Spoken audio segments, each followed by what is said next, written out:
That's exactly what it was. Absolutely. You have to have a view. I guess that's the view, huh? That's it, Governor. That's it, buddy. Thank you, sir. Very, very good.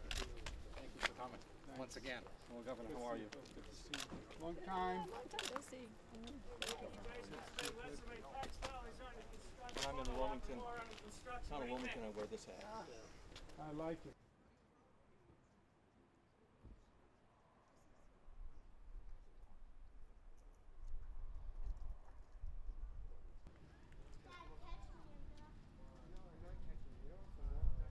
Les, how are you? Great, how are you?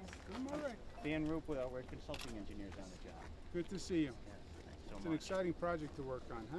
Yes, Beautiful. very. Yeah, it's for the veterans.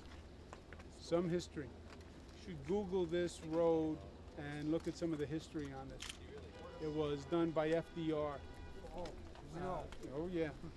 Franklin Delano Roosevelt came back, he dedicated it. It was one of the most ambitious engineering feats of its day. Really special place. So, I'm Dennis Castrava, nice to see you. Chief Jim. Inspector. Pleasure. Tom This Sharp. is the engineering charge. Good to see you. Pleasure. Pleasure, Governor. This is the resident engineer. Our resident engineer. Nice to see you. Not a good day, you guys have some view, huh? Could be worse places to work. All right, guys, be safe while you're doing it. Thank you. Thanks. Very nice to meet Good you. to see you. Thank you again. Thank you. Take care.